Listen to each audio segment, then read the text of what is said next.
Hello, I am Debbie Simmons with the Simmons Lifestyles Real Estate Team. We are a team, Mark Brotherton, my partner, and myself, who service the Central Vancouver Island real estate market, basically and mainly the Cowichan Valley. This is your market report for the week of March 18th. First thing we'll talk about are the interest rates. Interest rates are holding still. One thing to consider, if your mortgage is coming up for renewal, what kind of mortgage you're going to want to have, whether it's a variable rate or interest only or a conventional mortgage, because next year's an election year. October 2025 is when we are anticipating having our federal election. And sometimes not always, interest rates can be affected by federal elections to the downside. And the way our government is going right now, I would be thinking that they're going to try out to throw as many incentives as they can as close to the election date as possible.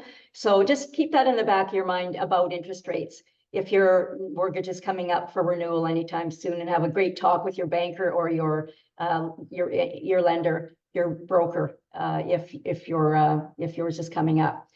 The topic of this week is what the BC government is doing with Airbnb in this province. The government is intervening in the running of Airbnb in this province. As of May 1st, they are shutting down in any community over 10,000 people. They're shutting down people's licensing and ability to operate Airbnb. They are challenging short-term rentals in favor of long-term month-to-month rentals or leases. This is going to have an enormous impact. They told municipalities a month or so back that they could appeal this. So for an exemption. So Kelowna, Victoria, Fort St. John, and Parksville have all applied for exemptions and have all been turned down. So this is coming at us. Now, there are many, many, many bad consequences to this, and I can't really see any good consequences for it. Just imagine you inherited $100,000 from your parents, and you're 65 years old and you go, yay, I can finally retire. So you buy yourself a condo in Victoria and it's cash flowing and it's adding $500 a month to your retirement income. You made that decision to retire based on that income you knew that you invested in and knew that you could obtain. And then the government comes along and just pulls a rug out from under you. So now suddenly your income is gone, because then what the government's trying to do is force owners into converting from short-term rental to long-term rental. Well, most of those people are not going to do that. It won't cash flow for them, number one, so they're going to lose money, and they're already in retirement, so this is devastating to them. And then all of a sudden, the market gets flooded with a whole bunch of condos of those people who invested, to supplement their retirement. And in a losing market, or where there's so many competing against each other, they're losing value on the sale as well. So it's really cruel to those owners, what's going on here. It's cruel and it's unfair. The other thing about that, oh yes, so if owners violate this, they are subject to a $2,000 to $50,000 fine for violating this new rule. So it's going to affect retirees, investors, business people, and here's the other unintended consequences. They're anticipating that hotel room rates will go up to over $600 a night. So it will definitely affect tourism in this province as well. And we need our tourism. We really do need our tourism. It's a very important sector of our economy. There's always a correlation between government policy and unintended consequences, and this is just going to be another of them. All right, let's go to our weekly hot sheet. I will share the stats of the week, the sales and so on of the week with you right now. All right, so here we have the activity of the week in the Cowichan Valley.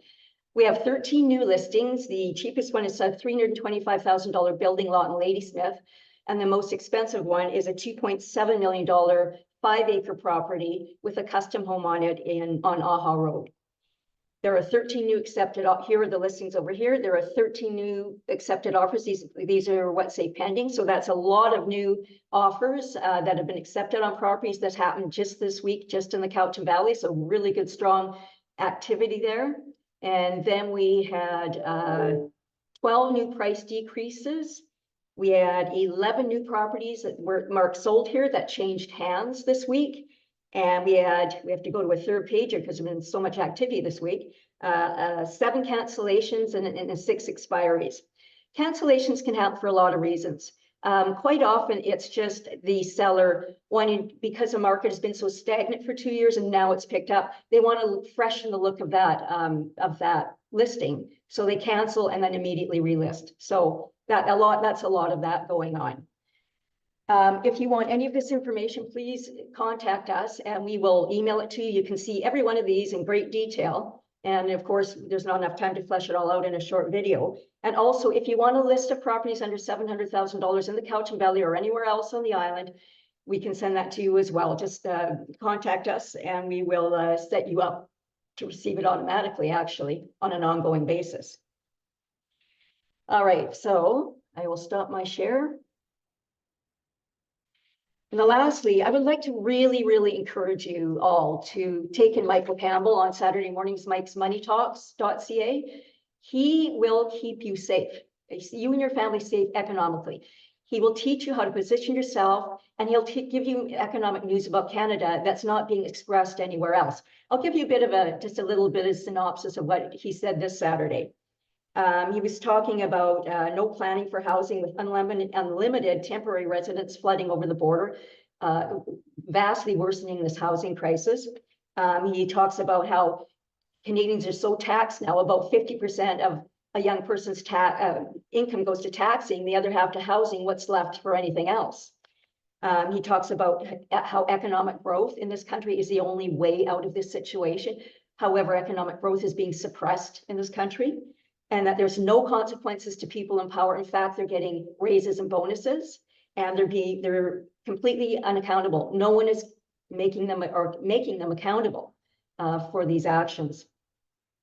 Healthcare, no doctors, severe situations. Michael himself took his daughter to emergency this weekend. They waited for 6 hours and then had to leave and go home because it was just too arduous.